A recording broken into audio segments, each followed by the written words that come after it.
Good afternoon, everyone. My name is Denton Williams. I'm the Chief Operating Officer of Belco.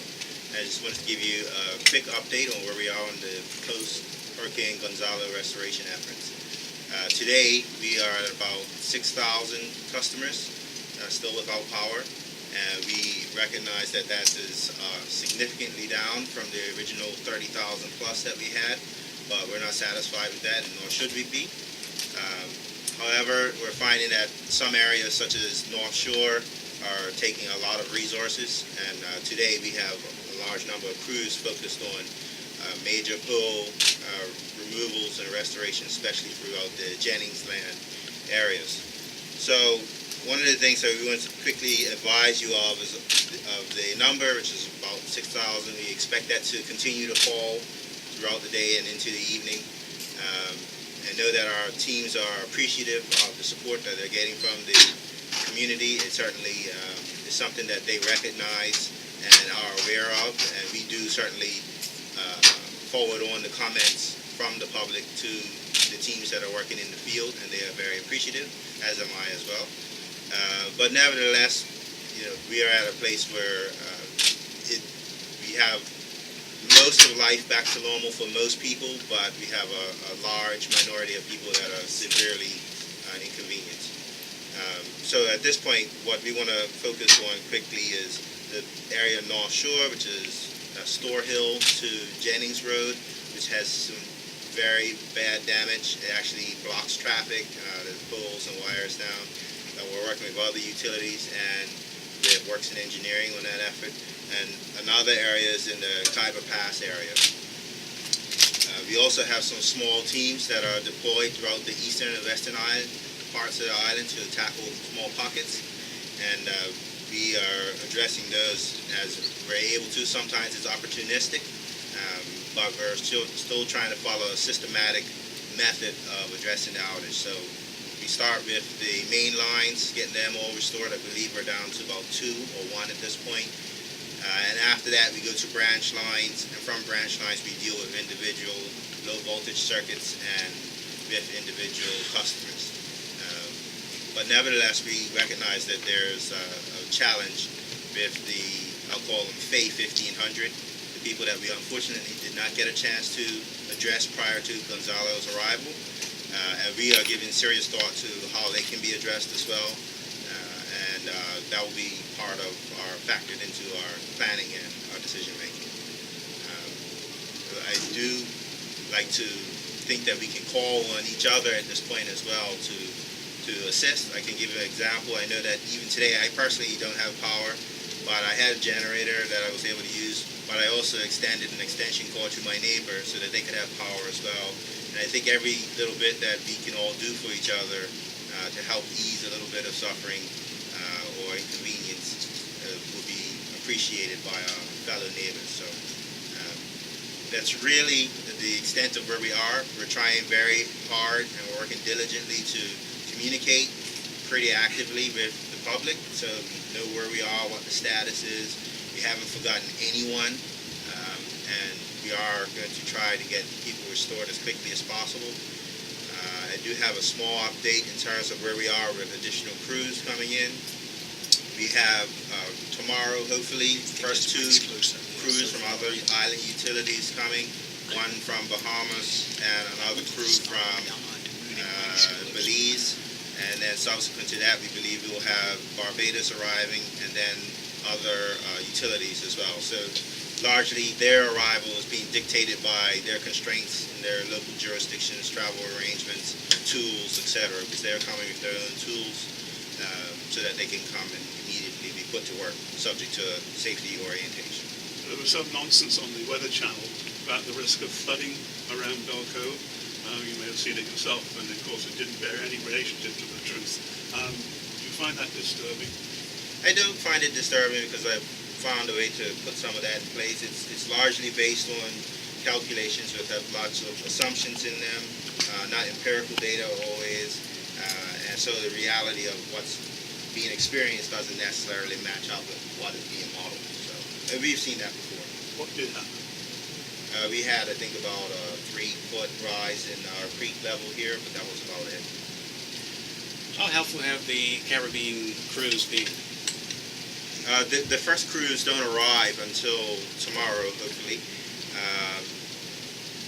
The thing with the Caribbean cruise, or they're organized by Carilac, but they're from the Caribbean cruise, is that you can't get them in advance of a storm. You actually have to have the storm occur, because they don't want to send people and then the storm misses you fundamentally, because you're obviously drawing resources from another company, another organization, another government in some cases, and you have to be able to tell them what are their people going to be doing. So we had to put all that together to then get them to mobilize their people. So that takes a little bit of time to be able to say, this is what the damage is, this is what we need your people for, so that then they can put together teams and say, these are the resources we can spare for the type of commitment you need. Who pays for their effort? Actually, for Carilac, we as members all jointly contribute to a fund to support each other. Sometimes some individual utilities will go above and beyond. And if we go beyond the amount that the fund covers, then our utility covers it. You mentioned crews. How many are in a crew? A crew can range from 2 to 3.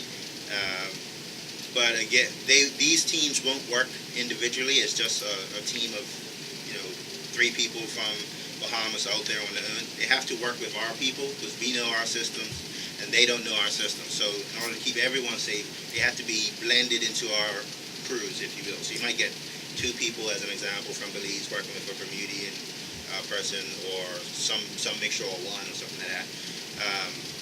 But we can't send them out in isolation to work on their own. You mentioned there were 2 crews coming in, one from Bahamas, one from Belize. Can you say how many individuals that is? I can't speak specifically to the numbers in each crew, but we believe that the total number is, because the utilities even now are determining how many people they will send. But we've asked for no less than 12 individuals, and we're expecting that we're probably going to be in the 16 to 20 individual range. But that really depends on what each utility is facing in the jurisdiction. Compared to Faye, how bad was Gonzalo in terms of damage to your infrastructure? A little bit of a tough comparison because they're apples and oranges a little bit. And actually, if we look at them, other than the Faye 1500, if I would call them that, it was actually a little bit of a mixed blessing, because if we had the amount of foliage and stuff, I'll say, around that we did when Faye came through, if that was here when Gonzalo came, we would have had probably hundreds, if not maybe 1,000 or more broken poles, which would mean many, many weeks without power for lots and lots and lots of people. So they aren't directly comparable. Faye certainly was intense and more unexpected more than anything else, but Gonzalo was definitely the stronger storm. Thank you. Do you set yourself a kind of a final deadline? You talked about what the worst case scenario would have been weeks and weeks and weeks. What are you looking at and for everyone on the island to be back up? I know it's difficult, yeah, but what do you set yourself as the goal? Well, we haven't set a final goal, because for us a final goal would suggest that we're going to kind of give up at this point. Our thing is that we're going to go until we drop. That's really our position. So if it means that we're going to be going at it for weeks, we'll go at it for weeks. We're not going to stop until we get everyone back on. We're not saying that this is the date and then people. There's a danger of setting goals, and sometimes when people either achieve it or don't achieve it, they start switching off. Our commitment is to get everyone back on, and that's what we're focused on.